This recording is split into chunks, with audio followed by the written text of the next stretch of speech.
Yamashita's gold is one of the greatest treasure hoards ever known.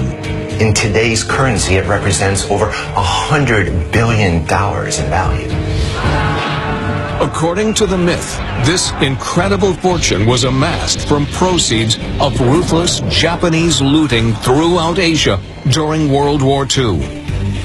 For one amateur treasure hunter, finding the gold becomes a lifelong obsession. But little did he know, he has a mighty rival, one of the most brutal dictators of the 20th century. Marcos was unquestionably a thug. He was a gangster. This is the extraordinary story of Roger Rojas and the legend of Yamashita's gold.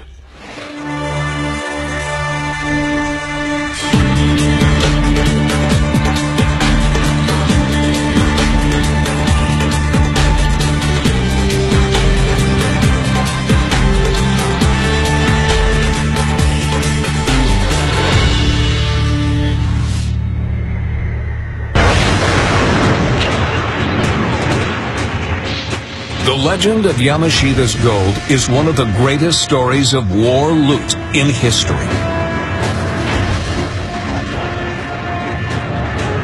By 1942, the Japanese Imperial Army has successfully invaded all of Southeast Asia. As they advance, they mercilessly ransack country after country. They steal on a massive scale, reportedly unrivaled in military history. Yamashita's gold is wealth beyond belief. People wouldn't believe how much it is. $1 trillion worth. So it's a mind-blowing amount. The mastermind heading this covert operation, codenamed the Golden Lily, is said to be Prince Chichibu, the emperor's brother. This guy is brilliant. Prince Chichibu was a perfect choice to head up the Golden Lily because he wasn't just a military man, he was an Oxford scholar, and he brought an incredible amount of creativity and lateral thinking to how we'll go about this complex process of looting.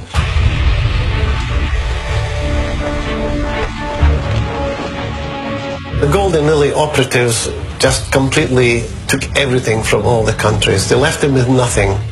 They invaded, they took all their wealth, and just left them penniless. It wasn't just banks and financial institutions, but it also had museums, temples, art galleries, rare books, anything that was worth money. They knew about it, knew where it was, how much it was worth, and they took it. The Golden Lily's looting was so comprehensive, they even targeted the underworld, the gangster world, the black markets, and they absolutely drained them of anything that was of value. Having amassed treasures of all shapes and sizes, the Golden Lily's mission is far from over. They need to get it back home to Japan. First, they melt the gold into easy-to-move ingots. But this smelting also serves a shadier purpose. When gold is made, it's stamped, and you can tell where it came from. But when it's been resmelted, you don't know where it came from. They wanted to stamp a little sign on the gold bars that the gold was actually made in Japan. Then it would look like the gold was Japanese gold of Japanese origin. The stolen gold is then brought to the Philippines. There it is inventoried and sent on to Japan by ship. The Philippines was chosen as the Golden Lily's transportation hub because it was pretty much in the center of the vast Japanese empire. For the first year of operations, the Golden Lily's transportation network runs like clockwork. But then, the tide of the war turns.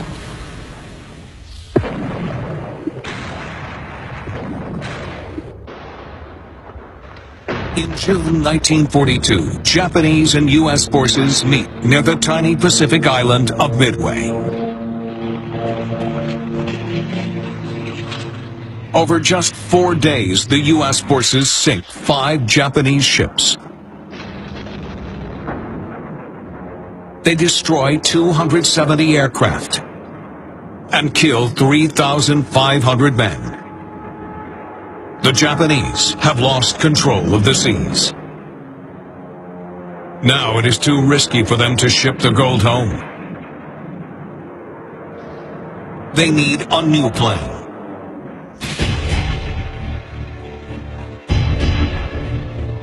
They turn to their finest fighting general, Tomoyuki Yamashita. He has an incredible track record. Nobody has the reputation he does. And if anyone can pull one out of the hat, it would be him.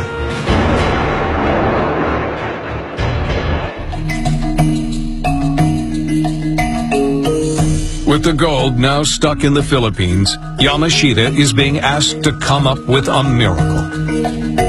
The story goes, he is told to hide the gold until it is safe to move it. He identifies 175 suitable burial sites across the Philippines. They will hold the gold until the Japanese are once again victorious.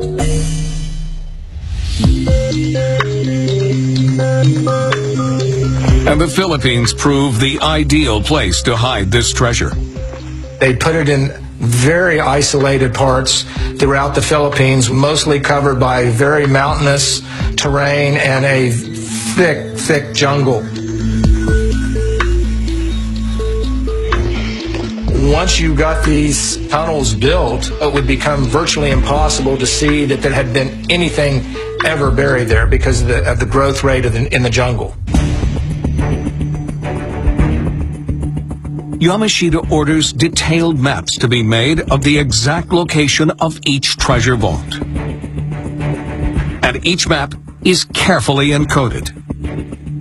These maps were done in an old Japanese dialect called kanji, a language which is between 1,500 and 2,000 years old, and there were no topographical references on them. They used the old characters to represent certain landmarks. Unless you know the complex code, these maps are meaningless. And there are even further layers of security. Bombs, grenades, decoy walls that would lead you into another trap. The Golden Lily left nothing to chance. And they had a vast system of booby traps that consisted of poisonous gas, explosives, complex use of the water table. So if you don't know what you're doing, you're going to drown in your pursuit of reaching the treasures. But the maps that were drawn highlighted where all those traps were. If you didn't have a map and you went into one of these treasure vaults, it's very likely that you wouldn't come out alive.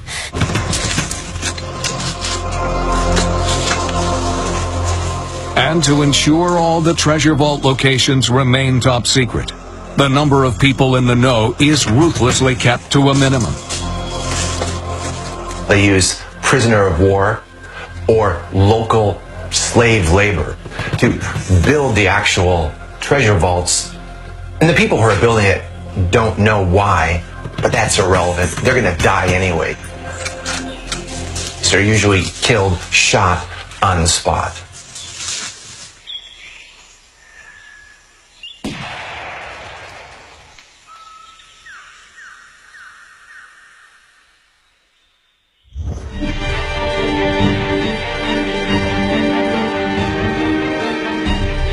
For all Yamashita's efforts, the gold still isn't safe.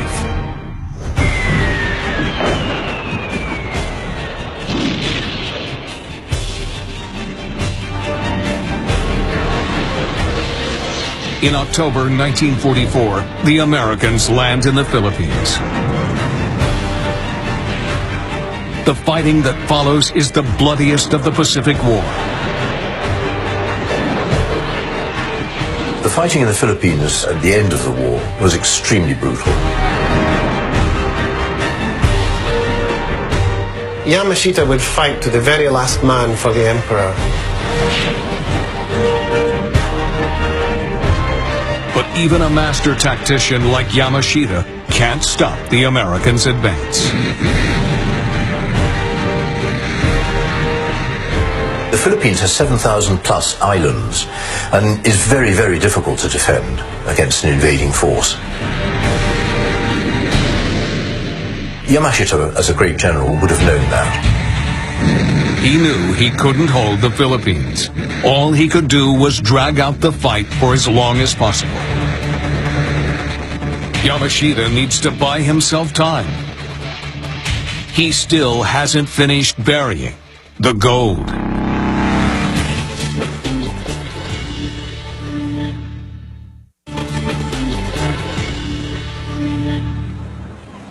April 1945. The Japanese are losing the war in the Pacific.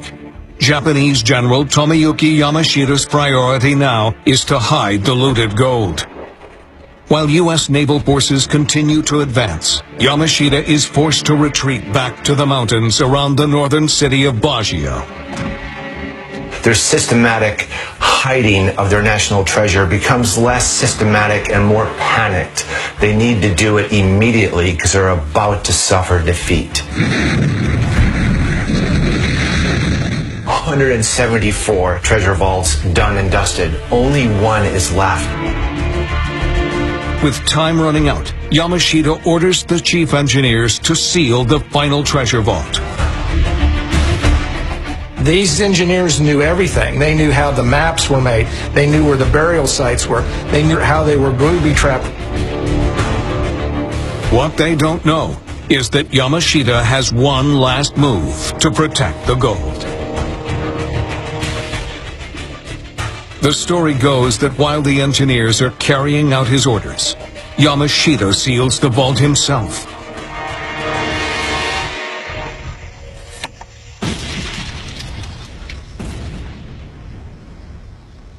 The engineers are still inside. Now they will be its guardians for eternity.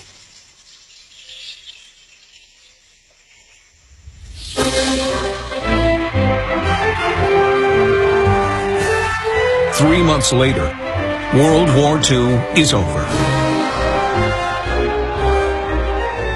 General Yamashita is put on trial for war crimes. The Commission finds you guilty as charged and sentences you to death by hanging. Yamashita takes the secrets of the gold to his grave. There is only one other person who allegedly knows of the gold's whereabouts: Prince Chichibu.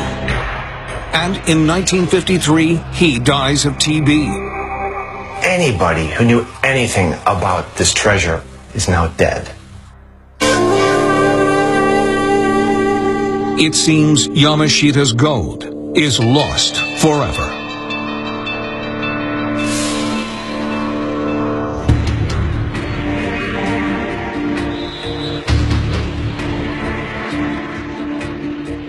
But in the Philippines, after the horrors of war, the legend of Yamashita's gold lives on.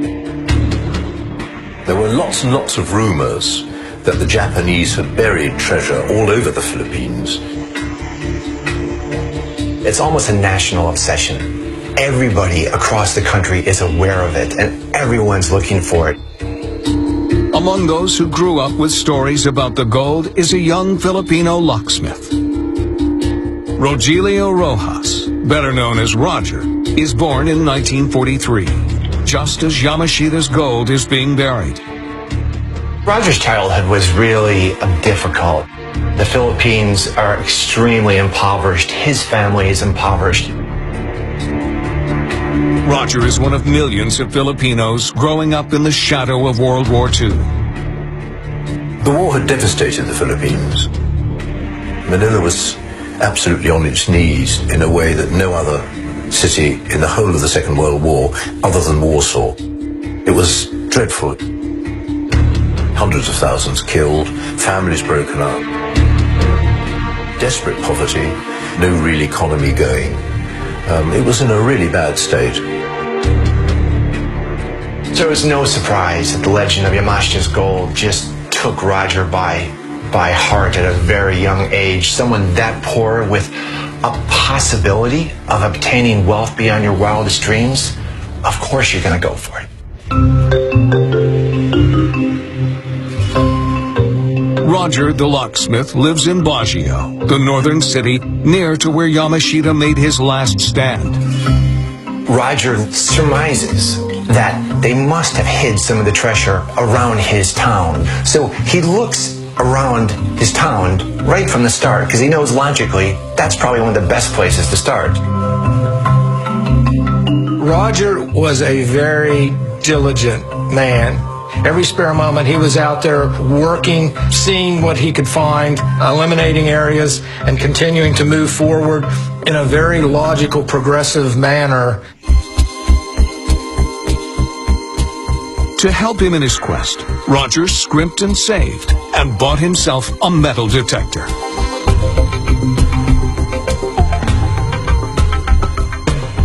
Yet all Roger has ever managed to find are a few old coins and some Japanese ammunition. But that doesn't shake his faith. One day he is sure he will come across the treasure he's been dreaming of since he was a boy. No matter how many disappointments a treasure hunter has, they will always keep going.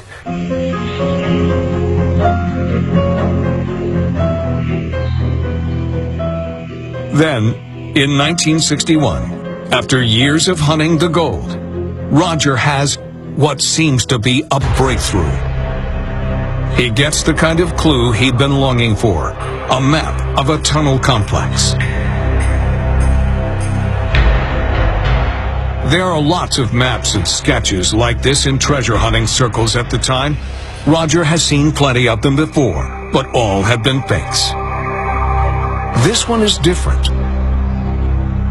This map had come from a Japanese soldier. He's convinced that this is the real deal. The problem is, the map is in the Golden Lily's fiendishly complex code. It's a needle in a haystack, and you don't even know where the haystack is because the map has no topographical features. But Roger also knows that this Japanese soldier had been in Baguio with a group of engineers as they buried gold during the final days of Yamashita's retreat. A map allegedly related to one of those treasure vaults. He was getting closer. He could feel it. Roger never gives up. And the reason is he knows the treasure is there. And he knows that year after year, if nothing else, he's eliminating where it isn't. Yet for all his high hopes, Roger just can't crack the map's code. After years of searching, he is no closer to finding Yamashita's gold. But at least the map confirms to Roger his initial instincts are right. There is treasure somewhere around Baguio.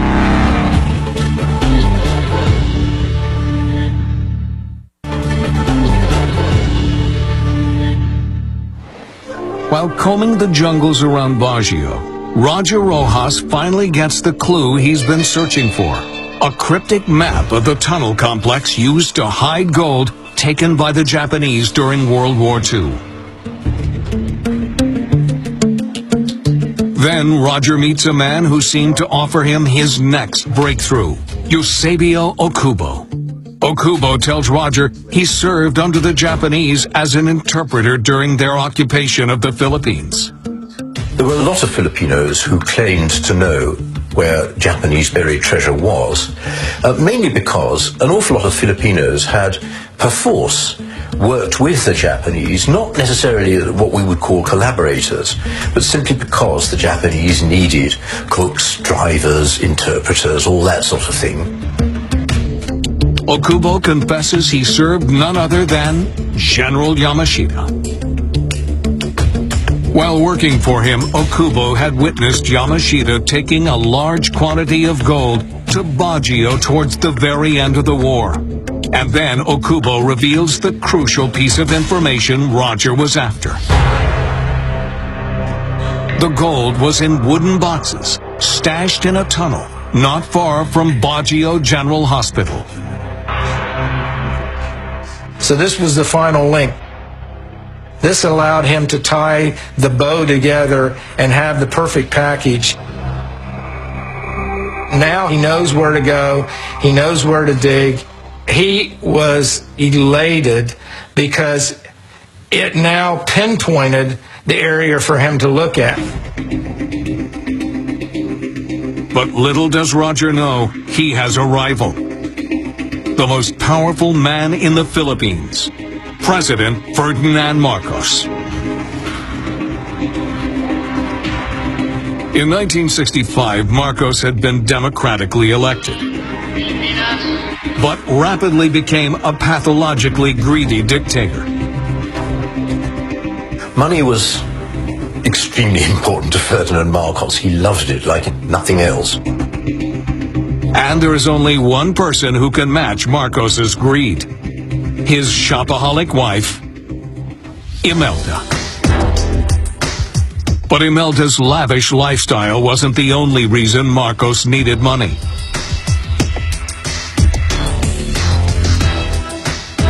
The richer you were, the more powerful you were. It's that simple. It's a very simple equation. And nothing can make Marcos more powerful than finding Yamashita's gold. It's not at all surprising that Marcos was interested in Yamashita's gold, because he was a thug, basically, and the mere thought of the promise of gold, and he would have been onto it like a shot.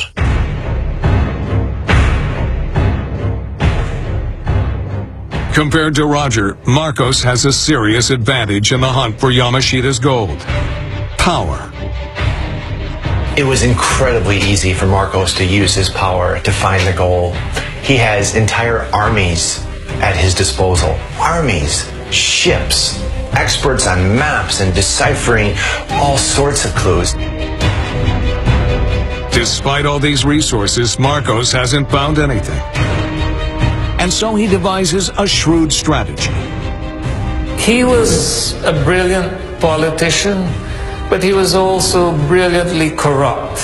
On the surface, he seemed to be a rational person, going by the law, by the books, but in person, he was quite ruthless. Marcos passes a law demanding treasure hunters apply for a permit, detailing where they're going to start digging. He comes up with the permit system because this way he has all the enthusiastic treasure hunters all across the country working for him, because they've now told him where they think the treasure is. He's just waiting to see if anyone finds it, then he can move in, because he has the resources to do that. And you know, that's very smart.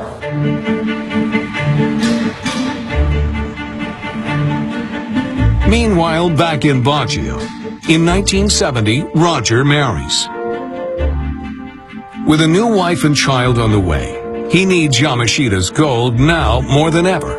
And so Roger dutifully applies for one of Marcos's permits. Roger did everything the right way. He thought that if he followed the rules that had been put in place by the government, he would be able to search, he would be able to find and excavate and recover, and it would all be done with the blessings of the government.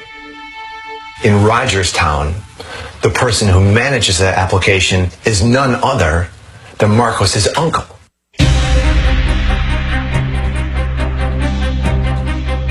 In May 1970, armed with his permit, his map, and Okubo's information, Roger decides to risk everything to find Yamashita's gold.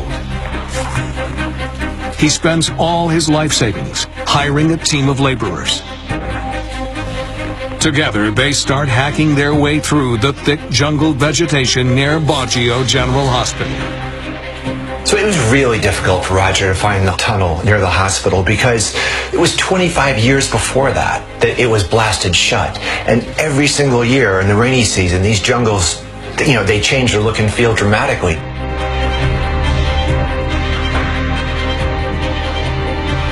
Then, after 2 weeks of almost non-stop searching, Roger spots the mouth of a cave.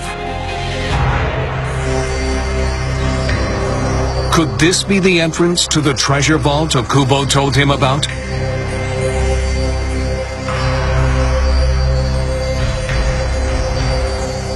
"100 meters into the tunnel, a collapse means Roger can't go any further. But for Roger, this is a good sign. He knows the Japanese had used dynamite to blast their treasure vault shut. And so Roger and his crew begin the arduous task of clearing the way.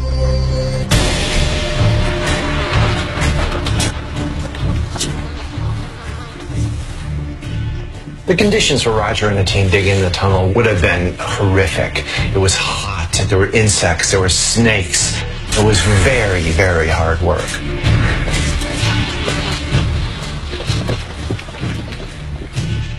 Digging the tunnel was very, very dangerous. And Roger knew that if this really was a tunnel that the Japanese had built, there may be booby traps. But Roger is willing to risk his life to get to Yamashita's gold. Once you get that gold fever, it is insatiable. You just cannot quench that appetite. He was becoming obsessed. One more spade, one more rock. I'm going to get it. This is going to be the treasure of a lifetime. And everybody's going to say, yes, you found it. Finally, after 4 long months of digging, they break through.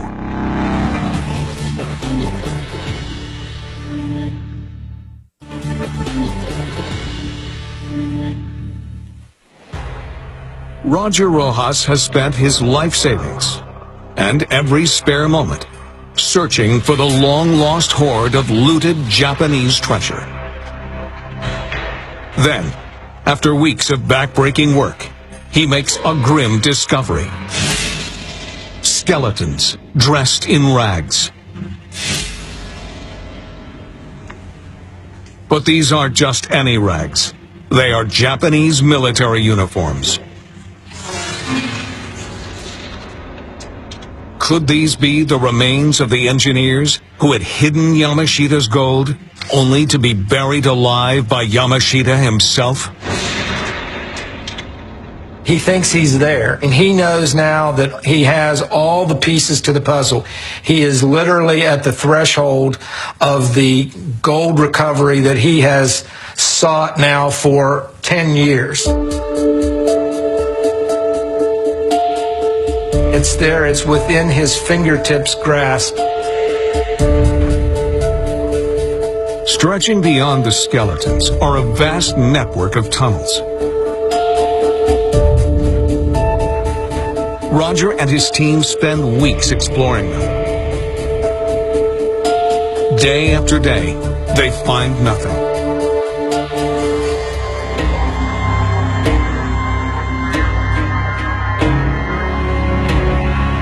But a full 6 months after finding the entrance to the tunnel, Roger still hasn't found any treasure. Roger had spent all the money that he had raised to start the dig to begin with, and no one was going to give him any more money. No money means no crew. It seems the hunt is over.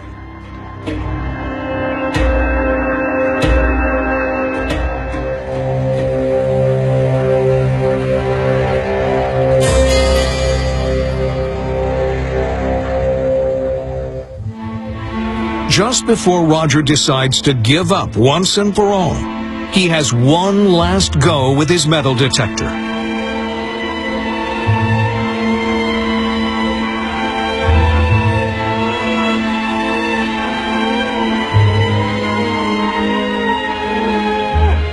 Then he hears its telltale buzz. This buzz that Roger got from his metal detector must have been the best sound he'd ever heard in his life.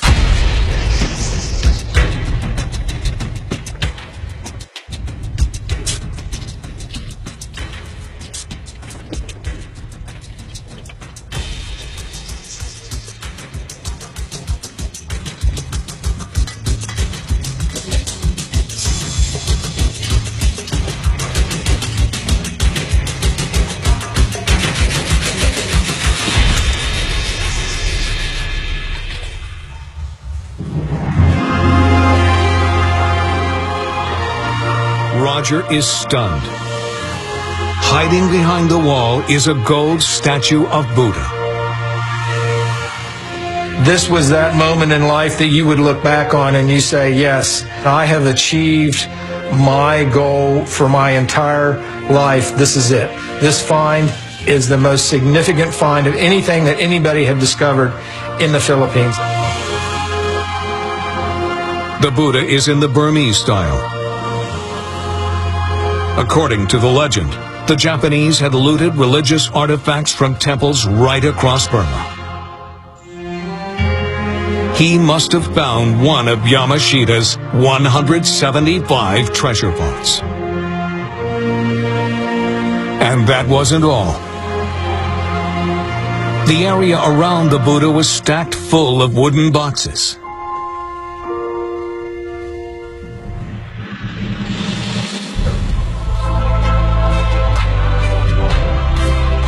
Finally, it was payday. The gold that Roger has just discovered is worth a fortune. Each of those bars is worth $1,000, and he estimated there were over 1,000 boxes of the gold bars. So you're talking an incredible amount of money, more treasure than even he ever dreamed he would find. I mean, this has surpassed his wildest expectations. Roger returns home with the Buddha, planning to go back for the gold with trucks and men. But the more he looks at the statue, the more curious Roger becomes. There's something about it that isn't quite right.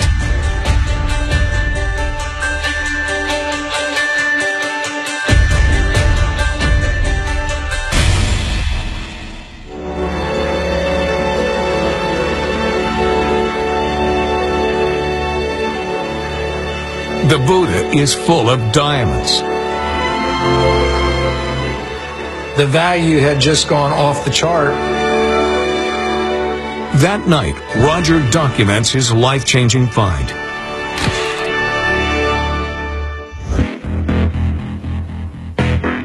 News of Roger's miraculous discovery soon spreads to the presidential palace. I can just imagine him going crazy when the word had gotten to him. Marcos was going to do anything to get that Buddha away from Rojas.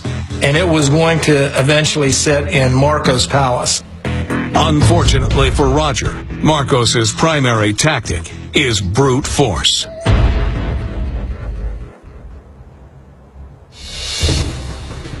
On April 5th, 1971, it's said a group of mysterious men turn up at Roger's house. They said, you have 3 minutes to open the door or we're going to shoot you right here.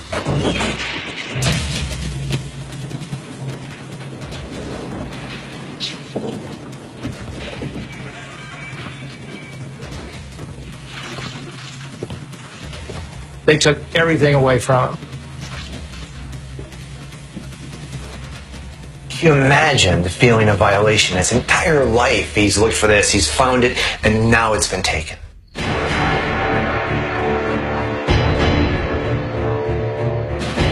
But if Marcos thinks he can intimidate Roger and his family, he's wrong. Roger had risked everything to find this gold, and he wasn't going to let it go so easily. Roger reports the theft to the police. By that time, President Marcos had a considerable stranglehold on the police and the army particularly. But Marcos does not yet control the media. Within days, the press picks up Roger's story. It was a huge scandal. You know, there's stolen loot, it's World War II, it's the Japanese, it's Marcos being implicated. The newspaper was full of articles that were nothing short of calling Marcos a common thief. The hostile press coverage comes at a critical time for Marcos. He was widely known to have fixed his second term of office, the elections, which were ludicrously corrupt. I mean, he allegedly won by 2 million votes. It was just impossible. He was widely lampooned on all sides for corruption, and he was beginning to feel himself quite insecure. Marcos needs to silence this treasure hunter fast. there is one obvious solution. The Marcos regime was notorious for extrajudicial executions. You'd have death squads basically killing people who were seen as being very critical of the regime.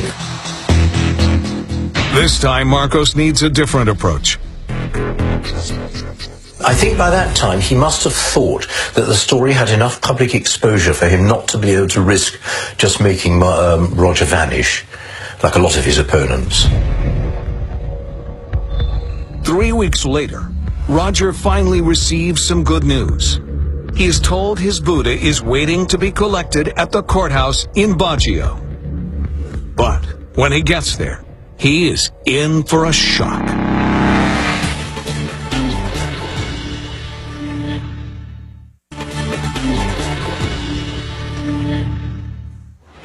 After a decade of searching, Roger Rojas has finally found Yamashita's gold, only to have it mysteriously and forcefully taken away, seemingly by President Ferdinand Marcos. Weeks later, Roger hears that his Buddha is waiting to be collected at the courthouse in Baguio. When Roger saw the Buddha, he knew immediately this wasn't the Buddha that he'd found. It was a different color, different shape, facial expression. The head didn't come off. Marcos is expecting Roger to say, yes, that's the Buddha, thank you.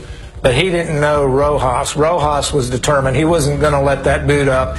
And this was a huge mistake for Marcos because he had misread Rojas' personality.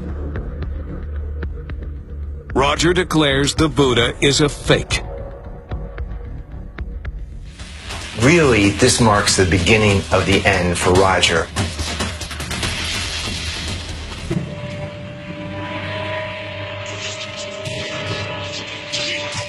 Just over 2 weeks later, more mysterious men come for Roger.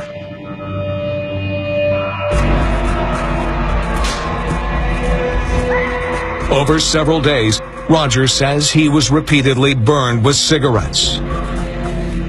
He was beaten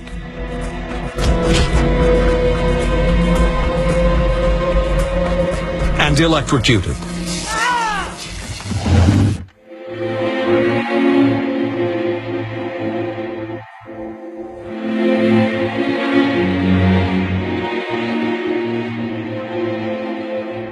Eventually, Roger claimed he signed an affidavit stating Marcos had nothing to do with the theft of his Buddha, and revealed the location of the thousands of gold ingots. Roger was a very broken man when he signed that affidavit. I mean, there he was fighting publicly, but now admitting that no, there was no wrongdoing. He must have been completely demoralized.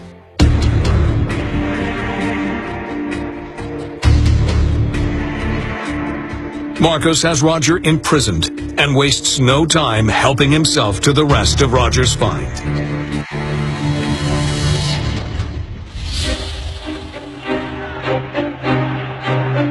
But eventually, Marcos's megalomania will prove his undoing.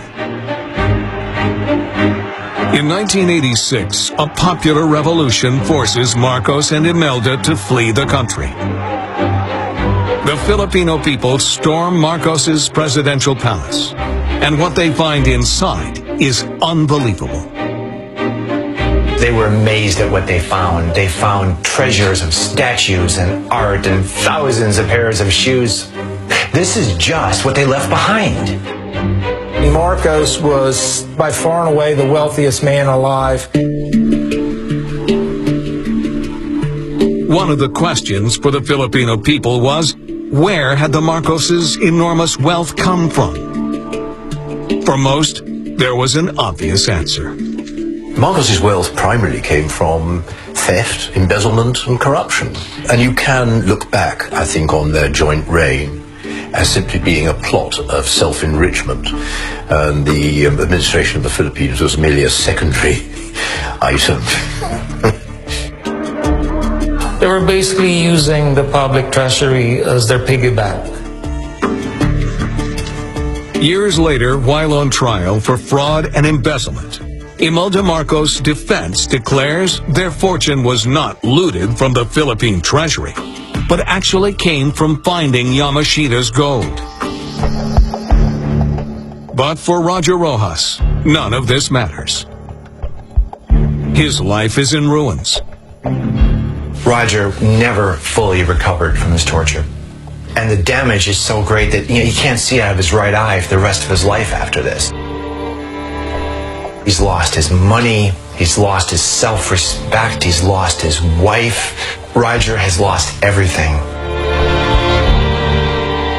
Despite all this, Roger still has a bit of the spirit that had helped him find the gold.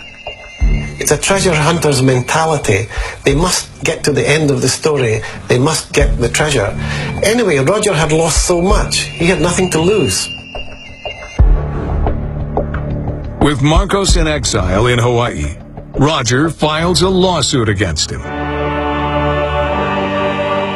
Even when Marcos dies 1 year later in September 1989, the case continues. You could say that the Marcoses actually got away with it. He went out, lived his exile in Hawaii and died of natural causes. You could well say that they did rather well out of it.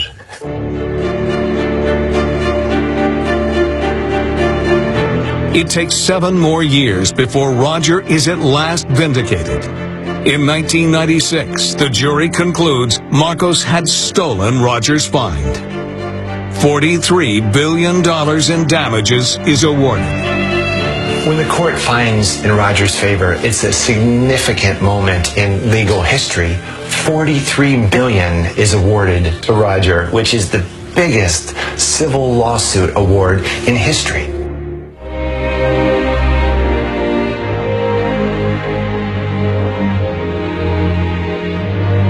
Sadly, Roger never sees justice done.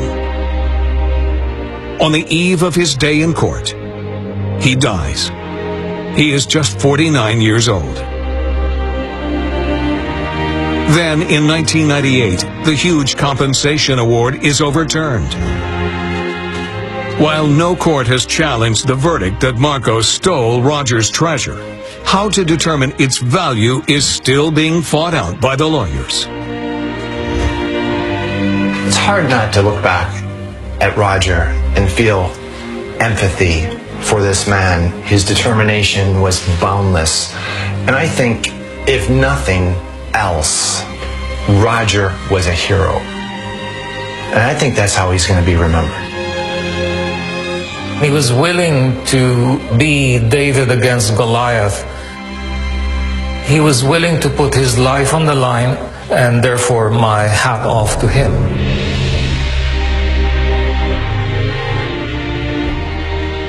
Roger's tragic story begs the question, was what he found a one-off? Or, as the legend states, are there another 174 treasure vaults still waiting to be discovered?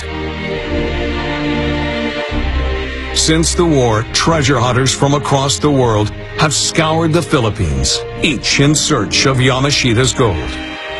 Yet none of them has found anything. Nonetheless, people are still willing to risk their lives looking.